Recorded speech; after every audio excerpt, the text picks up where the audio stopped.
தமிழ்நாட்டுக்கு புதுசாக அப்பா கிடைச்சது போல மாமா கிடைச்சிருக்காரு, தாய் மாமா கிடைச்சிருக்காரு. அப்பான்னு சொல்லி முட்டடிச்சது போல இப்போ மாமான்னு சொல்லி ஒருத்தர் முட்டடிக்க வராது. நாகரிகமற்ற பேச்சு தான் அது. அந்த பேச்சை முழுசாக கேட்கும்போது அது பேச்சை நான் பார்க்கல. அந்த சிங்க கதை சொல்கிறாரு, லாஜிக்கே இல்லாமல் இருக்கு அவர் படம் மாதிரியே. சிங்கம் ஒரு சோம்பேறி விலங்கு, அதனால இவருக்கு ரொம்ப பிடிச்சிருக்கும். ரொம்ப ரொம்ப ரொம்ப ரொம்ப அரிதினும் அரிதினாக தான் வேட்டைக்கு போகும். சொல்ல போனால் அது வேடிக்கை தான் பார்க்கும். இன்னைக்கு அங்கிள் ஸ்டாலின் அங்கிள் கேட்குதா, அங்கிள் மக்களுடைய குரல் கேட்குதா, அங்கிள்ங்கிறார்ல. ஜெயலலிதா ஆன்டி என்ன பண்றீங்க ஆன்டி, ஒரு படத்தை கூட வெளியிட முடியாதா ஆன்டி அப்படின்னு சொல்லி ஆன்டினா உன்னை போண்டி ஆக்கியிருக்கும் அந்த அம்மா. எந்த தலைவனாவது கட்சிக்காரன் போகிற துண்டை அத்தனை துண்டையும் மேலே வாங்கி போட்டுக்கிட்டு தலையில் தலப்பா கட்டிக்கிட்டு ஒரு கோமாளித்தனத்தை பண்ணுவானா? கான்ட்ராக்டர் சொல்கிறாரு, எவ்வளவோ ஊரில் கூட்டம் போட்டிருங்க, இந்த மாதிரி ஒரு மிருகத்தனமான, இந்த வார்த்தையை பதிவு பண்ணுறாரு, மிருகத்தனமான கூட்டத்தை நான் பார்த்ததில்லை. இந்தியா முழுக்க மிகப்பெரிய ஒரு வறட்சி ஏற்படுது, நிதி கேட்குறாங்க. அன்றைக்கு கிட்டத்தட்ட 75,000 ரூபாய், எவ்வளவு 75,000 ரூபாய் எம்ஜிஆர் தூக்கி கொடுக்குறாரு. பாயும் புலிகளுக்கு அந்த காலகட்டத்தில் 10 கோடி அள்ளி கொடுத்தாரு. நீ எச்சு கைட்டு காக்க வரட்ட மாட்டேன். சினிமாக்கார அரசியலுக்கு வரக்கூடாதுன்னு சொல்ல, சினிமாவை மட்டும் வச்சு கொண்டு அரசியலுக்கு வராத. வந்தா நாங்கள் அடிப்போம்னு சொல்றோம், நீ வா, அதை பத்தி எனக்கு பிரச்சனை கிடையாது. நீ சினிமாவை மட்டுமே கொண்டு வா, சினிமாவை மட்டுமே தூக்கிட்டு வா, வந்தா நாங்கள் அடிப்போம். இது கொள்கை அல்ல, இது கூமுட்டை. இது கூமுட்டை கூமுட்டை கூமுட்டைன்னு சொல்றது காரணமே அது குப்பையில போட வேண்டியது. இது ஒரு சோசியல் டஸ்ட். ஆனா வணக்கம். வணக்கம் தம்பி. தமிழ்நாட்டுக்கு புதுசாக அப்பா கிடைச்சது போல மாமா கிடைச்சிருக்காரு, தாய் மாமா கிடைச்சிருக்காரு. ஏற்கனவே அப்பான்னு சொல்லி முட்டடிச்சது போல இப்போ மாமான்னு சொல்லி ஒருத்தர் முட்டடிக்க வராரு. ஒரு பக்கம் அவர் மாமா, நான் தாய் மாமான்றாரு. இன்னொரு பக்கம் ஸ்டாலின் அங்கிள்ங்கிறாரு. அங்கிள்னா தமிழில் மாமா தான், அப்போ இவரும் அங்கிள் தானே? ஆமாம். ஒரு அரசியல் கட்சி தலைவரை ஒரு மேடை பேச்சாளர் கிண்டல் பண்ணுறாங்க, அங்கிள்னு சொல்கிறாங்க, இல்லை கிண்டல் பண்ணாங்கன்னா பரவாயில்ல. ஒரு கட்சியினுடைய தலைவர் கிட்டத்தட்ட அவருடைய தொண்டர்களை வழிநடத்தக்கூடிய ஒரு தலைவராக இருக்கார் அவர். அவர் ஒரு அரசியல் கட்சி தலைவர் அங்கிள், அதுவும் ரைமிங்காக சொல்கிறாப்புல, ஜங்கிள் சிங்கிள் அங்கிள் அப்படின்னு ஒரு ரைமிங்காக சொல்கிறாரு. ஆனால் இது ஒரு பண்பட்ட பேச்சா அப்படின்னு பார்த்தா ஒரு நாகரிகமற்ற பேச்சு தான் அது. அந்த பேச்சை முழுசாக கேட்கும்போது அதுக்கு பேச்சா நான் பார்க்கல. மொத்தமாகவே ஒரு விஜய் படம் எப்படி இருக்கும், நல்லா இல்லை அது பரவாயில்ல அப்படின்ற மாதிரி இருக்கும்ல, அது மாதிரி தான் அந்த மாநாடு இருந்துச்சு. அது என்ன சொல்கிறது, ஒரு 2 மணி நேரம் ஒரு என்டர்டைன்மெண்ட்டு. அவர் ரசிகர்களே அவ்வளோதான் பார்க்குறாரு. 2 மணி நேரத்துக்கு மேலே திரைப்படத்தில் உட்கார மாட்டான். 3 மணி நேரம் தான் கூட படம் ரொம்ப லெங்க்த்துன்னு சொல்லிட்டு போயிடுவான்.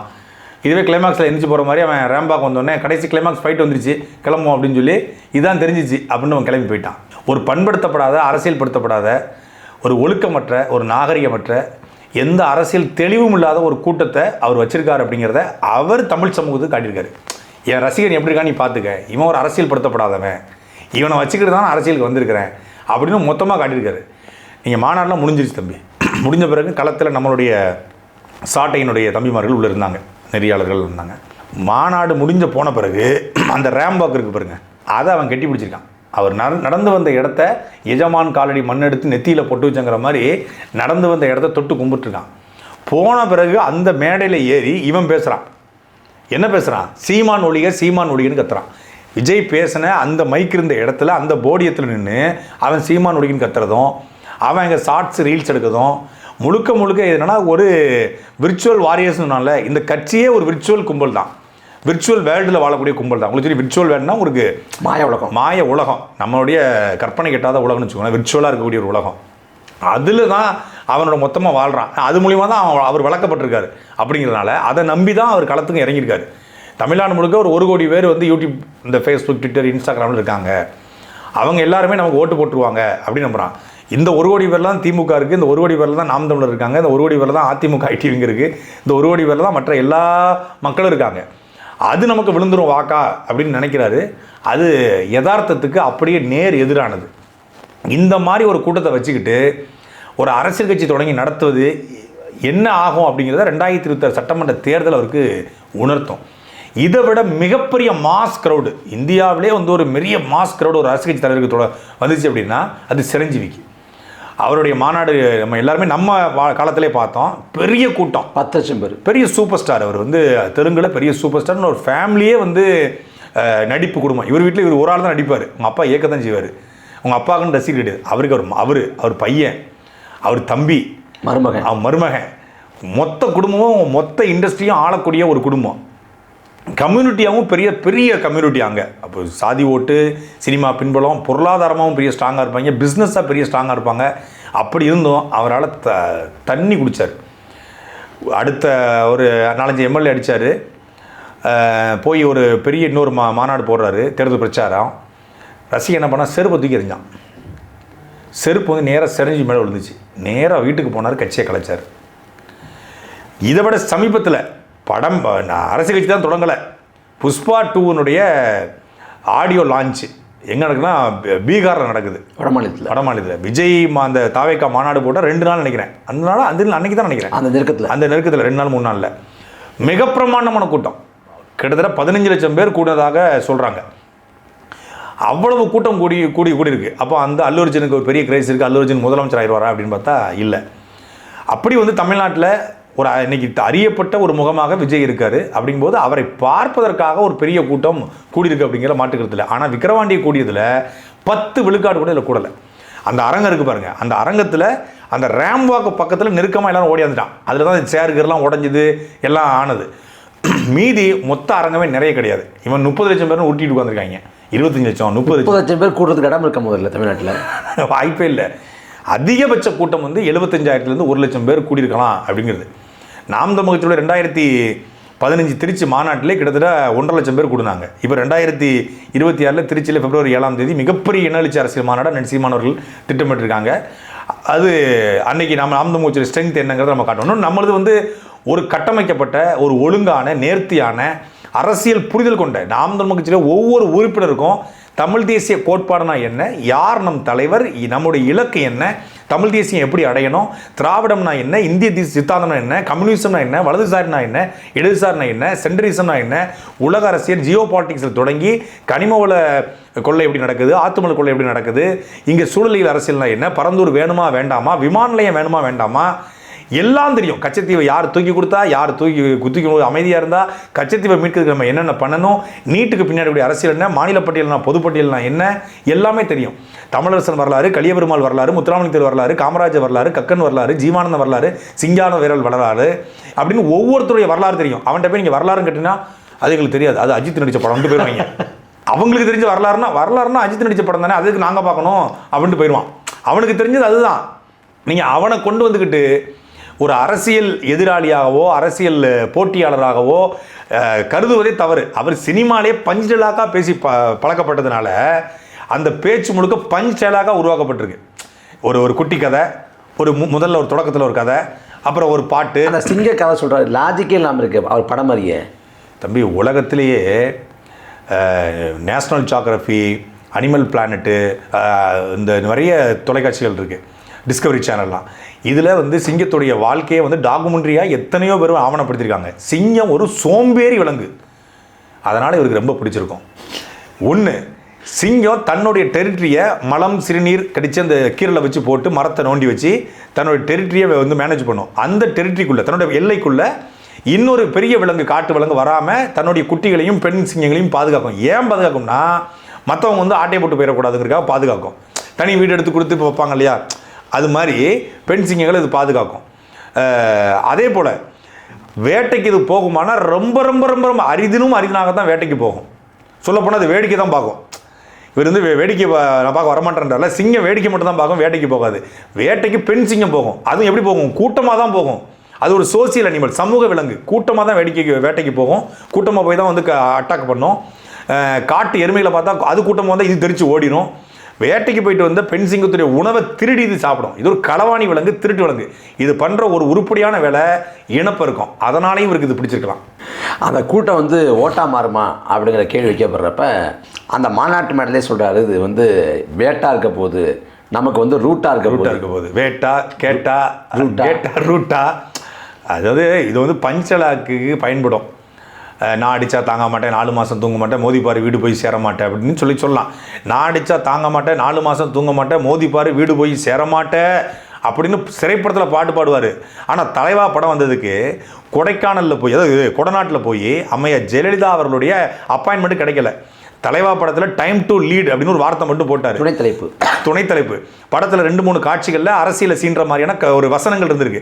அதை நம்ம அம்மையார் ஜெயலலிதாவுக்கு சென்சார் போர்டு மூலியமாக தெரிவிக்கப்பட்டு இந்த மாதிரி வந்து சொல்கிறாரு. வரும்போது டைம் டு லீடுன்னு போட்டிருக்காரு. ஓ, டைம் டு லீடுன்னு போடுறியாடா அப்படின்னு சொல்லி படத்துக்கு பயங்கரமான நெருக்கடி. அதிமுக ஆதரவாளர்கள் நெருக்கடி கொடுக்குறாங்க.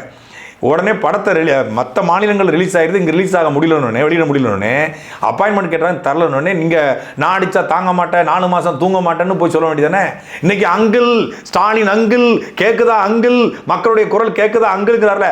ஜெயலலிதா ஆன்டி என்ன பண்ணுறீங்க ஆன்டி, ஒரு படத்தை கூட வெளியிட முடியாதா ஆன்டி அப்படின்னு சொல்லி ஆன்டினா உன்னை போண்டி ஆக்கியிருக்கோம் அந்த அம்மா. நேராக கொடநாட்டில் போய் அப்பனும் மவனும் காலையிலேருந்து சாயந்தரம் வரைக்கும் காத்து கிடந்திருக்காங்க. அந்த அம்மா மாலை நேரத்தில் வெளியே வருது, இறங்குது, சென்னை இறங்கும்போது நடு ரோட்டில், இது வந்து வர பதிவு, நடு ரோட்டில் அப்பாவும் மகனும் அந்த அம்மாவுடைய ஜெயலலிதாவுடைய கார் கதவை திறந்து காலில் விழுந்திருக்காங்க. காலில் விழுந்து அவங்க அப்பா கெஞ்சி கதறி, இவர் கண்ணீர் விட்டு விஜய் அழுது மன்னிச்சுக்கோங்க அம்மா வந்து தெரியாமல் பண்ணிட்டம்மா அப்படின்னு சொன்னதுக்கப்புறம் போய் ஒழுங்கு மரியாதையாக மறுப்பு சொல்லுங்கன்னு சொன்னதுக்கப்புறம் அப்புறம் மறுப்பு சொல்ல வச்சுறேன்னு இப்போ வந்து அங்கிளுங்கிறார்ல. அப்போ அம்மா அவர்கள் வந்து ஒரு நல்ல ஆட்சியை கொடுத்துட்ருக்காங்க, யாரோ அன்ஐடென்டிஃபைடு நம்பர்ஸ் வந்து இந்த படத்துக்கு இடையூறு கொடுத்துட்டாங்க, நாங்கள் வந்து இப்போ ஒரு சிங்கம் வந்து கர்ச்சித்தா காடே அதிரும் அப்படிங்கிறாப்புல நாங்கள் அதிர்ந்து போயிருக்கோம், நாங்கள் வந்து அதிர்ச்சியில் உறைஞ்சி போயிருக்கோம், ஒரு படம் ஆடி போயிருக்கிறோம், நான் அடித்தா தாங்க மாட்டேன், 4 மாதம் தூங்க மாட்டேன், படம் வரலன்னு நாங்கள் ஆடி போயிருக்கோம், அதிர்ந்து போயிருக்கோம்னு கம்பக்கூட்டில் கையை வச்சுக்கிட்டு 5 நிமிஷம் உருக்கமாக வீடியோ போட்டு கெஞ்சி அப்புறம் அதை பார்த்துட்டு போய் தொலை போடா அப்படின்னு அதுக்கப்புறம் நம்ம வந்து அணில் கூட்டத்தை லெஃப்ட்டில் நம்ம அண்ணன் கண்டல் பண்ணுறாருல, அது மாதிரி அந்த அம்மா போய் தொலை அப்படின்னு படத்தை வெளியிட்டேன். ஒரு பட வெளியீட்டுக்கு ஒரு முதலமைச்சர் காலில் விழுந்த கதறி எழுது நீ, கனிமொழி அப்படிங்கிற ஒரு படத்தினும் ஆடியோ லான்ச் ஜெய் அவர்கள் நடித்த படம், அந்த படத்தினுடைய ஆடியோ லான்ச்சில் போயிட்டு கனிமொழினா கனிமொழிக்கு தூய தமிழ் பேர் கனிமொழி அப்படின்னோடனே கலைஞர் ஐயா அவர்கள் வந்து 30 வருஷத்துக்கு முன்னாடியே அவங்க பிள்ளைக்கு வந்து கனிமொழின்னு பேர் வச்சார். எனக்கு அதுதான் ஞாபகத்துக்கு வருது. கனிமொழினோடனே அந்த ஞாபகம் இருக்கிறது தான். அது இல்லாமல் வந்து கலைஞருக்கு தமிழ்நாட்டில் திமுகவில் இருக்கக்கூடிய நபர்கள் கூட கலைஞருக்கு உயிரோடு இருக்கும்போது செலவைக்குன்னு சொல்லலாம். அவன் பகுத்தறி வழங்கிய சுயநல ஓரளவுக்கு இருப்பாங்க, ஓரளவுக்கு சினிமாவில் இருக்கக்கூடிய திமுககாரங்க அப்படி சொன்னதில்லை. ஆனால் இவர் கலைஞர் ஐயாவுக்கு செலவைக்கணும். இந்த இந்தியாவிலே பெரிய ஃபேமிலி வந்து நேரு ஃபேமிலி, அதுக்கப்புறம் தமிழ்நாட்டில் பெரிய ஃபேமிலி கலைஞரியா ஃபேமிலி தான்னு சொன்ன நீங்கள் அன்னைக்கு ஒரு வாய் இன்னைக்கு ஒரு வாய். அன்னைக்கு அவருடைய இயல்பு என்னன்னா இந்த இப்படி பேசுகிறதா. இவர் வந்து இந்த மேடையில் பேசுவது என்பது அப்நார்மல். அந்த அவருடைய நண்பர் ஒருத்தர் ஸ்ரீநாத்னு சொல்லி அந்த படங்கள் நடிப்பாங்க, அவர் சொன்னார் இன்னைக்கு வந்து அவர் ஹைப்பர் ஆக்டிவாக இருப்பார், ஹைப்பர் ஆக்டிவாக இருக்கும் இன்னைக்கு ஸ்பீச்சு, ஒரு எக்ஸ்ப்ளோர் மாதிரி இருக்கும்னாரு. ஹைப்பர் ஆக்டிவாக யார் இருப்பா முதல்ல? நீங்களும் நானும் ஹைப்பர் ஆக்டிவாக இல்லை, இப்போ நார்மலாக பேசிகிட்டு இருக்கோம். இங்கே ஒருத்தன் சரக்கு அடித்தானா ஹைப்பர் ஆக்டிவாக இருப்பான், இல்லை மெத்து இந்த அபின்னு கஞ்சா கிஞ்சா போதைப்பொருள் பயன்படுத்துகிறவன் ஹைப்பர் ஆக்டிவாக இருப்பான். நான் அதுக்காக வந்து இவர் மெத்து போட்டு தான் பேசுகிறாரு, அவர் கூட்டத்துக்கு போகும்போது மெத்து போட்டுறாரு அப்படின்லாம் நான் குற்றச்சாட்டு வைக்கல. இந்த இவங்க பாடகி ஒருத்தவங்க வச்சாங்களா, சுசித்ரா வந்து அவர் வந்து மெத்து பயன்படுத்துவார், அவரால் ஹைப்பர் ஆக்டிவாக இருப்பார்னு அவங்க சொன்ன குற்றச்சாட்டை நான் சொல்லலை. ஆனால் அவருடைய நண்பர் சொல்கிறாப்புல அவர் ஹைப்பர் ஆக்டிவாக இருப்பாருங்க. ஹைப்பர் ஆக்டிவாக ஏன் இருக்கணும், நீ இயல்பாக இருக்க வேண்டியதானே. அப்போ இந்த ஹைப்பர் ஆக்டிவாக இருக்க போய் தான் கூட்டத்தை பார்த்தா உணர்ச்சி வசப்படுறாங்க. அந்த மேடையை பார்த்து ஆடுறது எந்த தலைவனாவது, ஒரு கட்சியினுடைய தலைவன் எந்த தலைவனாவது கட்சிக்காரன் போகிற துண்டை அத்தனை துண்டையும் மேலே வாங்கி போட்டுக்கிட்டு தலையில் தலப்பாக கட்டிக்கிட்டு ஒரு கோமாளித்தனத்தை பண்ணுவானா? இது வந்து வடநாடுகளில் வட மாநிலங்களில் இந்த மாதிரியான அரசியல் கலாச்சாரம் இருக்கிறான்னு தெரியல, நம்ம கேள்விப்பட்டது இல்லை. ஆனால் இங்கே இந்த மாதிரி ஒரு அரசியல் கலாச்சாரம் இல்லை. அரசியல் என்பதா ஒரு நாகரிகமான அரசியல் தான் இங்கே பண்ணப்படுது. மேடைக்கு பின்னாடி அவங்க வந்து ஊழல் பண்ணுறாங்க, கரப்ஷன் பண்ணுறாங்க, மிகப்பெரிய கமிஷன் நடக்குது. ஆனாலும் மேடைக்குன்னு ஒரு மொழி வச்சுருக்காங்க. இப்போ நாம் தமிழ் கட்சியில் ஒரு மேடை மொழி இருக்குது, திராவிட மேடைக்குன்னு ஒரு மேடை மொழி இருக்குது. இவருக்குன்னு ஒரு மேடை மொழியே இல்லை, மேடை கலாச்சாரம் இல்லை. கூட்டம் முடிஞ்சால் எல்லா கட்சிக்காரனும் கலைஞ்சு போவாங்க. நம்ம கூட்டங்களில் மேடை நாற்காலி எடுத்து வைப்பாங்க. திமுக கூட்டங்களில் வாழைத்தாறு தேங்காய் இதெல்லாம் களவாங்க. வாழைத்தாறு தேங்காய் கூட பயன்படுத்துறதுக்கு களவாங்குறாங்க. களவாங்குறேன்னு சொல்ல முடியாது, எடுத்துகிட்டு போகிறாங்க மக்கள். ஒரு வறுமையிலையோ இல்லை வந்து ஒரு ஆசையிலோ எடுத்துகிட்டு போகிறாங்க. ஒரு வாழைத்தாறு, கரும்பு, தேங்காய், நுங்கு இதெல்லாம் கட்டப்படுது. இப்போ அதெல்லாம் எடுத்துகிட்டு போகிறாங்க. எனக்கு தெரிஞ்சு சேரை யாரும் தூக்கிட்டு போனதே கிடையாது.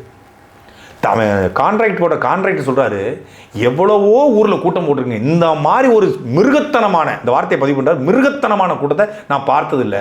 10,000 சேரை உடைச்சிருக்கான் தம்பி, 10,000 சேர். ஒரு சேரின் விலை 400 ரூபா. 10,000 நாற்காலிகள் உடைக்கப்பட்டிருக்கு. அவன் என்ன சொல்கிறான்னா, நாங்கள் தான் கேரளா, இவங்க கான்ட்ராக்ட் கொடுக்கல, கேரளாக்காரங்க நாங்கள் தான் சப் கான்ட்ராக்ட் வாங்கினோம், நாங்கள் இப்போ அவங்களுக்கு பணம் கட்ட வேண்டியிருக்கு, எங்களுக்கு இவங்க பணம் தந்துடுவாங்க, நாங்கள் திருப்பி அவங்களுக்கு கொடுக்கணும். உடஞ்சதுக்கு சேரை மட்டும் தூக்கி போட, கீழே போடுற க்ரீன் மேட் இருக்கு பாருங்கள், பச்சை துணி, தரை விரிப்பு, அதை களவாண்டு போயிட்டான். அந்த பேரிகார்டு இருந்துச்சுல அதை உடச்சி தூக்கிட்டு போயிருக்காங்க. ஏதாவது ஆடு கீடு கட்டி போடுறதுக்கு தூக்கிட்டு போயிட்டாங்க. சிண்டெக்ஸ் டேங்க் இருக்கு, வாட்டர் டேங்கு 4 டேங்கை தலையில் வச்சு தூக்கிட்டு போயிருக்காங்க.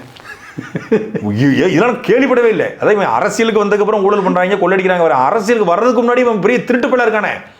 அதெல்லாத்தையும் தாண்டி ஒரு கடைக்கு 5000 ரூபா வாங்கியிருக்காங்க. ஒரு பானிபூரி விற்கிற கடைக்கு 5000 ரூபா வாங்கி, பானிபூரி எவ்வளவு? 20 ரூபா. இப்போ பானிபூரி விற்கிறவன்ட்ட போய் 5000 ரூபா வாங்கி அவன் பாவம். பானிபூரி விற்கிறவன், பழம் விற்கிறவங்க, மோர் விற்கிறவங்க, இவங்ககிட்டலாம் 5000 கடைக்கு வாங்கினா வர்றதுக்கு முன்னாடியே ஒரு ஊழல் கூட்டத்தை தன் பக்கம் வச்சுக்கிட்டு நீ என்ன அரசியல் மாற்றத்தை கொண்டு வர போறீங்க, என்ன அரசியலை செய்ய விரும்புறீங்கன்னு ஒரு கேள்வி இருக்குல்ல.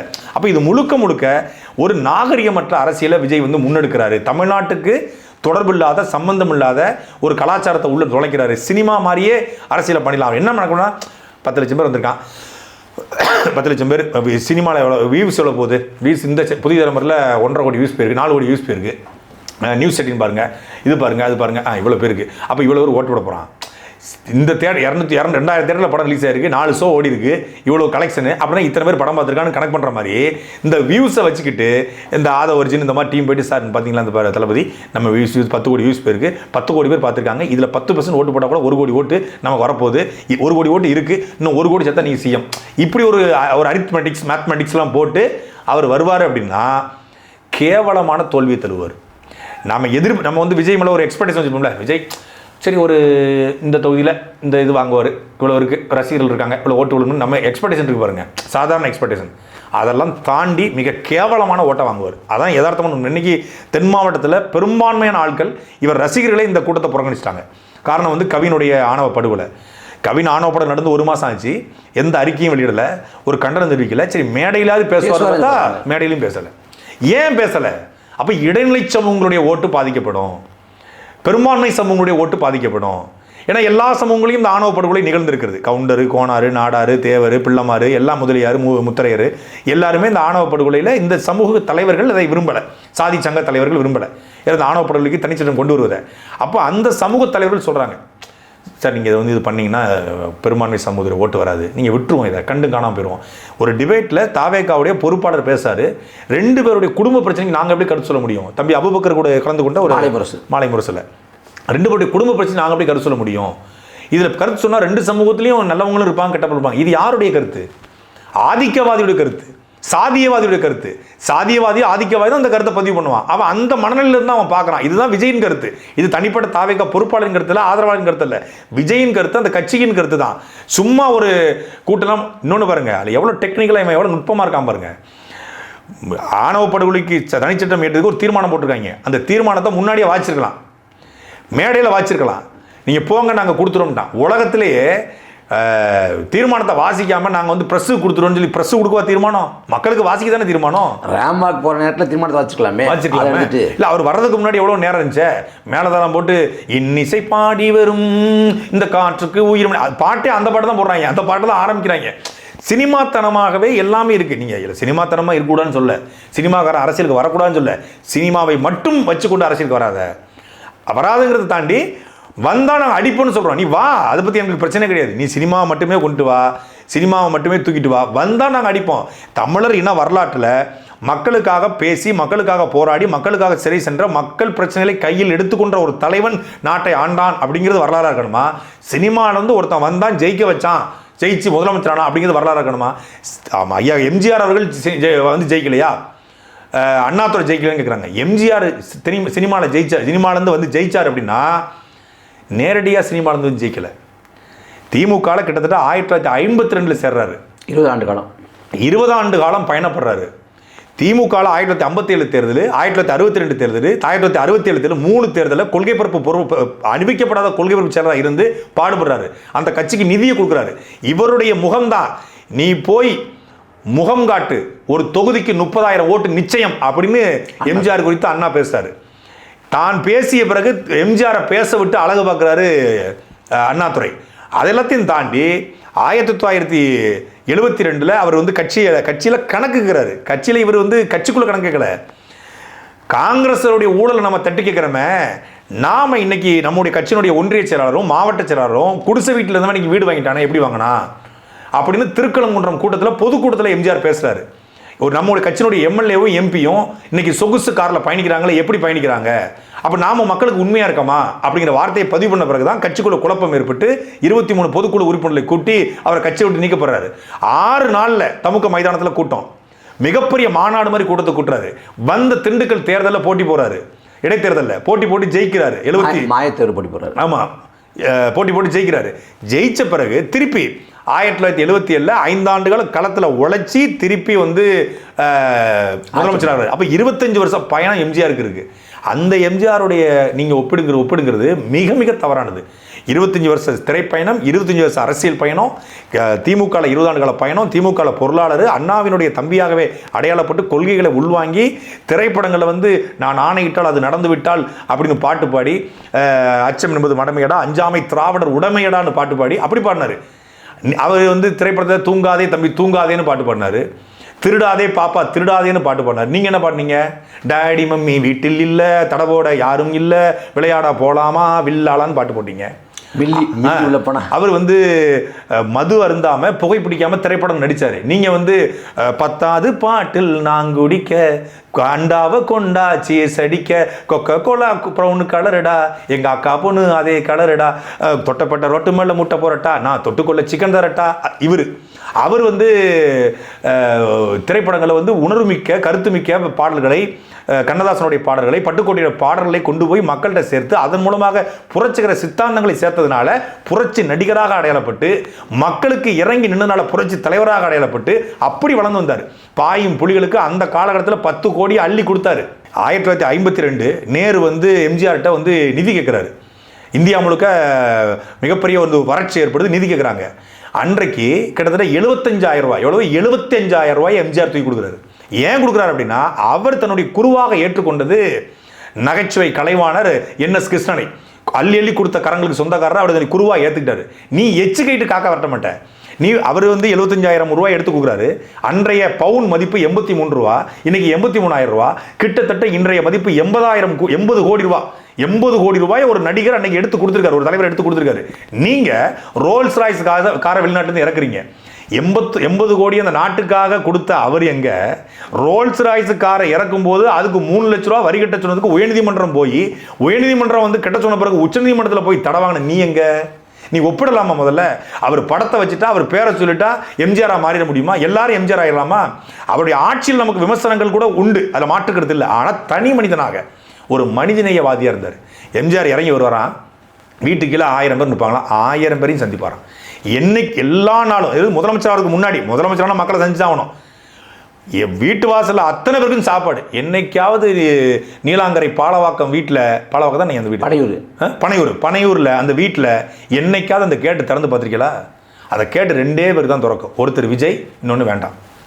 அதே போல் அந்த மேடையில் வந்து என்னுடைய அண்ணன் விஜயகாந்த் அப்படின்னு விஜயகாந்த் ரொம்ப உரிமையோடு பேசியிருக்காரு. ஆனால் விஜயகாந்த் வந்து உடல்நலம் பாதிக்கப்பட்டிருந்த விஜயகாந்த் மட்டும் உயிரோடு இருந்தாலும் அப்படின்னு இருப்பார். யாரா உனக்கு ஒன்று ஓய் போயா அப்படின்னு இருப்பாப்புல. உண்மையிலேயே விஜயகாந்த் படுக்கையில் கிட்டத்தட்ட 2018 இருக்காரு. ரஜினிகாந்த் அவர்கள் பார்க்க போனாங்க, ஸ்டாலின் அவர்கள் பார்க்க போனாங்க, எத்தனையோ தலைவர்கள் அவரோட நெருக்கியிருந்த போனாங்க. நீ ஒரு நாள் போய் பார்த்துருக்கியா? மரணிச்சிட்டாரு. அவருடைய மகன் சண்முக பாண்டியனுடைய படத்தினுடைய ஆடியோ லான்ச் ஒரு வாழ்த்து சொல்ல கேட்டிருக்காங்க அந்த அம்மா. ஒரு வாழ்த்து. நான் முடியாது, எனக்கு பண்ண முடியாதுன்ட்டான். அணுகவே முடியல, ரீச் பண்ண முடியல. புசியை போகிறதுக்கே 10 இதை கடந்து தான் புசிட்டு போனோம். புசி ஃபில்டர் பண்ணி மொத்தமாக கொண்டு போயிடுவாப்புல. எங்கே போய் ரீச் பண்ணுறது? போடலை. உண்மையிலே விஜயகாந்த் அண்ணன் நினச்சிருந்தா, விஜயகாந்த் அவர்கள் தேமுதிக தொடர்னால 2005 அன்னைக்கு அப்பாவும் மகனும், அன்னைக்கு ஒரு பெரிய நடிகர் தானே, அன்னைக்கு கில்லிலாம் நடிச்ச நடிகர் தானே, அன்னைக்கு ஒரு அறிக்கை போட்டு எங்கள் அண்ணன் விஜயகாந்த் தொடங்குற கட்சிக்கு வாழ்த்துக்கள்னு போட்டிருந்தா, விஜயகாந்த் உங்கள் அண்ணன் 2006 நிற்கிறாரு, போட்டிடுறாரு, அன்னைக்கு வாழ்த்து போட்டுருக்கலாம். 2009 தேர்தலை வாட்டி போட்டுக்கலாம். சரி, எதிர்க்கட்சி தலைவர் ஆகிட்டாருங்க, அன்னைக்காவது வாழ்த்து போட்டுருக்கலாம். நீ அணிலா உதவி செஞ்சிய அதிமுகவுக்கு 2016 அவர் அன்னைக்கு மக்கள் நல கூட்டணி தொடங்கியிருந்தார். மாற்று அரசியல் சொல்லி வந்தாங்க 3-4 பேர். அவர் அங்கே போய் அப்போ ஒரு வாழ்த்து சொல்லியிருக்கலாம். எல்லாம் முடியலை. விஜயகாந்த் மகன் 2024 போட்டிட்டார் விருதுநகர் தொகுதியில். அவருக்கு மட்டும் என்னுடைய மக்கள் இயக்கம் சார்பாக அன்னைக்கு தாவேக்க தொடங்கிட்டாப்ல ஒரு வாழ்த்து. சரி, நீங்கள் வந்து ஓட்டு போடணும், வாழ்த்து போட்டுக்கலாம்ல. உங்கள் அண்ணனாக இருந்தால் அண்ணன் மகன் தானே, போட்டிருக்கலாம்ல. செந்தூர பாண்டி படத்தில் அவங்களை அறிமுகப்படுத்தி அவருக்கு இணைய அவர் இன்னைக்கு பீக்கில் இருக்காப்புல. அப்போ வந்து உங்களை வந்து முகமே பார்க்க முடியாத இடத்துல இருந்த விஜயை தூக்கி அழகுபடுத்தி அறிமுகப்படுத்தி ஒரு அடையாளத்தை போட்டு கொடுத்தவர் விஜயகாந்த். உங்கள் அப்பா இயக்குனர் ஆவதற்கு பெரிய அளவில் வந்து நிறைய படங்கள் நடித்து கொடுத்தவர் விஜயகாந்த். இன்னைக்கு அவர் இல்லை அப்படின்னோடனே அவர் படம் எவன் இல்லைன்னு பார்க்குறது. இவர் இல்லை, கருணாநிதி இவர் இல்லை, அண்ணா இல்லை, அண்ணாவோட வாரிசும் இல்லை, எம்ஜிஆர் இல்லை, எம்ஜிஆரின் வாரிசு இல்லை, விஜயகாந்த் கொஞ்சம் கட்சி டிஸ்டர்பன்ஸாக இருக்குது, அதை போட்டுக்குவோம். சத்தியமாக சொல்கிறேன், இவருடைய கோட்பாட்டுப்படி 1967 அசுரபலம் அதிகாரபலம் கொண்டவர்களை வென்றதனால் அண்ணா படம், 1967 1967 வரைக்கும் அசுரபலம் கொண்டவர்களை வென்றதனால் எம்ஜிஆர் படம். அப்படி பார்த்தா 1977 87 வரைக்கும் அசுரபலத்தோட இருந்த அதிமுகவை 88 கருணாநிதி வீழ்த்துறாரு. அப்போ அவர் படத்தையும் பயன்படுத்தணும்ல. 2011 2021 வரைக்கும் அசுரபலம் கொண்டு இருந்த அதிமுகவை ஐயா ஸ்டாலின் அவர்கள் நமக்கு நாமே நடைபெற போய் வீழ்த்துறாரு. அப்போ அவர் படத்தையும் பயன்படுத்தணும்ல. 2004 14 வரைக்கும் அசுரபலத்தில் இருந்த காங்கிரஸ் கட்சியை 2014 மோடி வீழ்த்துறாரு, மோடி அலையில். அப்போ அவர் படத்தையும் பயன்படுத்தணும்ல. நீங்கள் அசுரபலம் அதிகாரப்படத்தை வீழ்த்தினது எல்லாரும் அசுரபலத்தை அதிகாரப்படத்தை வீழ்த்திருக்காங்க. கொள்கை தலைவர் பட்டியலே இல்லாத படத்தில் போகிறாரு, எம்ஜிஆர் படத்தையும் அண்ணா படத்தையும். அப்போ முதல் மாநாட்டில் போட்டிருந்தா நீ யோக்கியன், நீ நல்லவன், உனக்கு ஒரு ஐடியாலஜி பார்வை இருக்குது. அதனால தான் சொல்கிறோம், அண்ணன் சீமான் அவர்கள் பலமுறை இது கொள்கை அல்ல, இது கூமுட்டை, இது கூமுட்டை கூமுட்டை கூமுட்டைன்னு சொல்கிறது காரணமே, கூமுட்டைன்னா அழுகி போனது, ஒன்றும் இல்லை, அது பயன்படுத்த முடியாது, குப்பையில் போட வேண்டியது.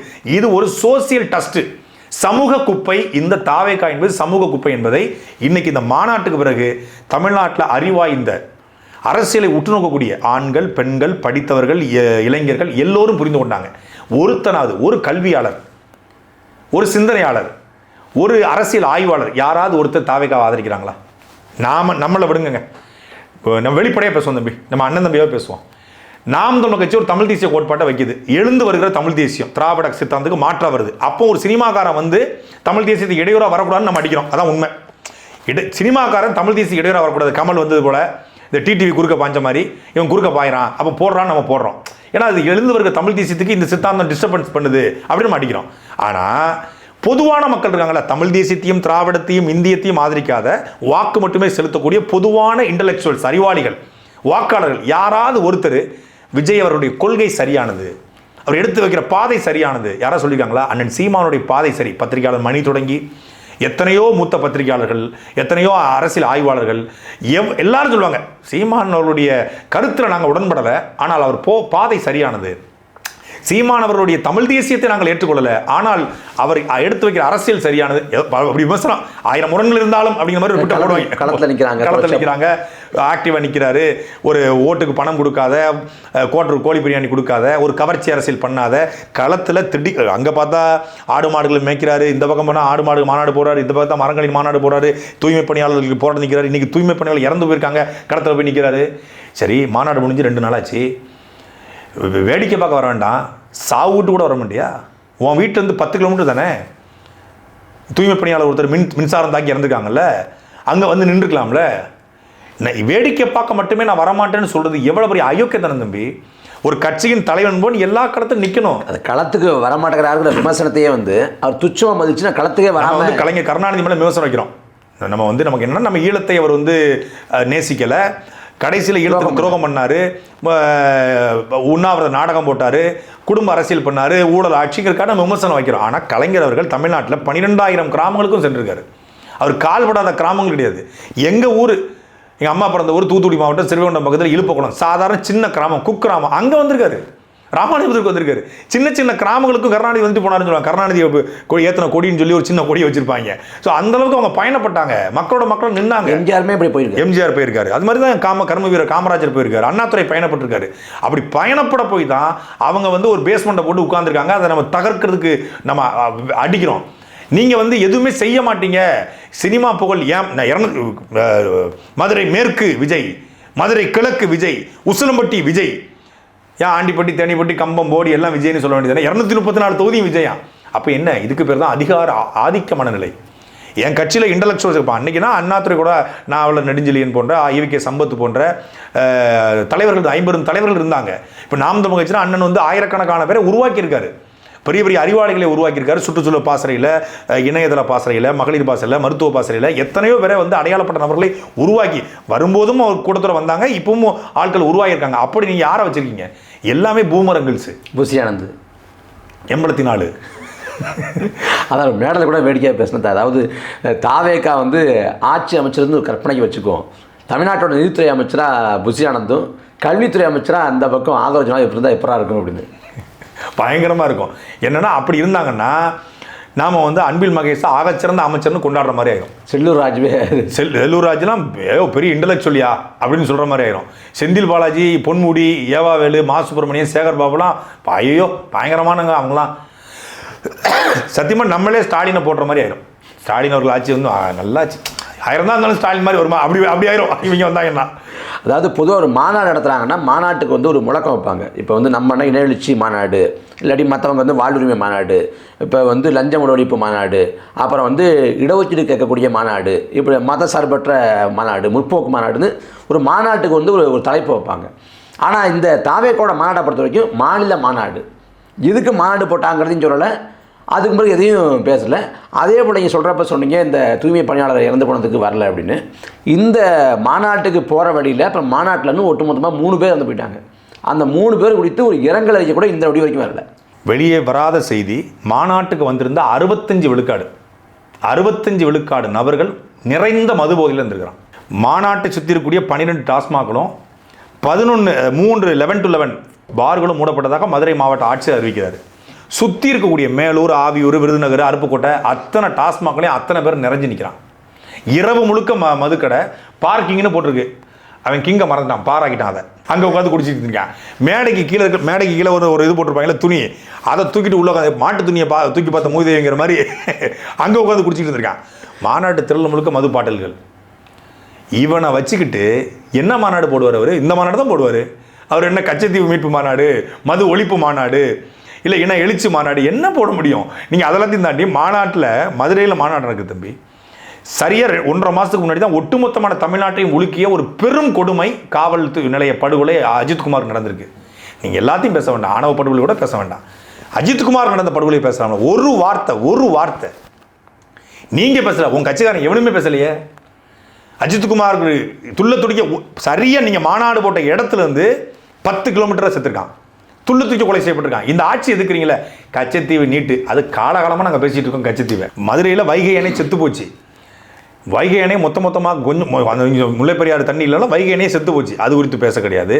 அதாவது எந்த இஷ்யூவை பற்றியும் பேசலை. இஷ்யூ பற்றி பேசாமல் ஒரு இமேஜ் பில்டப் பண்ணுற மாதிரி, மாஸ் பில்டப் பண்ணுற மாதிரி. மதுரை அப்படின்னா எனக்கு வந்து மீனாட்சி அம்மன் கோயில், அழகர் ஆற்றுல இறங்குறது, வைகை அப்படின்னு சொல்கிறாரு. மதுரைனா எனக்கு வந்தோடனே ஞாபகத்து வருது அப்படின்னு. நான் உண்மையிலே ஞாபகத்து வருதுன்னா பெரிய தலைவரை பற்றி பேச போகிறோம். மதுரைனா முத்துராமலிங்க தேவர், மதுரைனா மருது பாண்டியர், மதுரைனா வேலுநாச்சியார், மதுரைனா வந்து வள்ளல் பாண்டித்துறை தேவர், மதுரைனா வந்து இமானுவேல் சேகரனார், மதுரைனா பாண்டி நெடுஞ்செழியன், குலசேகர பாண்டியன், சுந்தர பாண்டியன், வீரபாண்டியன், இவங்களை பற்றி பேச போகிறார் போல இருக்கு. சரி, மதுரைனா திருமண நாயக்கனா கூட சொல்ல போகிறார் போல இருக்கு. அப்படின்னு பார்த்தா மதுரைனா எனக்கு எம்ஜிஆர் தாங்க. மதுரை மேற்கு தொகுதியில் எம்ஜிஆர் ஒரு தடவை போட்டி போட்டிருக்காப்ல, எம்எல்ஏ வந்திருக்காப்ல. எம்ஜிஆர் தமிழ்நாடு முழுக்க அறியப்பட்ட தலைவர் தான், மாட்டுக்கிறது இல்லை. ஆனால் மதுரைனா எம்ஜிஆர்னு எப்படி சொல்லுவேன்? சிகரதண்டா தான் தெரியும். அப்போ ஆண்டிப்பட்டி போனால் எனக்கு ஜெயலலிதா தான் எனக்கு யாபத்துக்கு வராங்கன்னு சொல்லுவீங்களா? ஆண்டிப்பட்டியில் போட்டிட்டதுனால நல்ல ஜிகிர்தண்டா, பன் பரோட்டா சால்னா எனக்கு ரொம்ப பிடிக்கும். கறிதோசை, அப்புறம் இந்த நெய், இந்த இது இருக்கு, நெய் பரோட்டா. அதாவது எழுதி கொடுத்ததை வாசிக்கக்கூடிய தலைவர்கள்ட்ட வேறு நம்ம என்ன எதிர்பார்க்க முடியும்? சட்டில் தானே ஆப்பையில் வரும். எவனோ எழுதி கொடுக்குறான் ஸ்கிரிப்டாக, அதை உட்காந்து அப்படியே வாசிட்டு போகிறாரு. இதெல்லாம் நம்ம காலகாலமாக பேசிக்கிட்டு இருக்கோம்.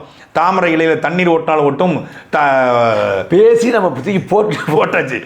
தாமரை இலையில் தண்ணீர் ஓட்டாது, தமிழ்நாட்டில் வந்து அதானே தாமரை இலையில் கூட தண்ணீர் ஓட்டாது, தமிழ்நாட்டில் எட்டு ஓட்டுனா இதெல்லாம் அறத பழசான தமிழிசை 90s கிட்ஸோடைய காமெடி. இதெல்லாம் தமிழிசை பாஜக தலைவர் சொன்னது. அதை உட்காந்து இப்போ தான் அதை புதுசாக பேசுகிறாப்லையா. என்னென்னா நம்ம அவர் மேடையில் பேசும்போது எல்லாம் புதுசாகிடும், ட்ரெண்ட் ஆகிரும் அப்படின்னு நம்புறாரு.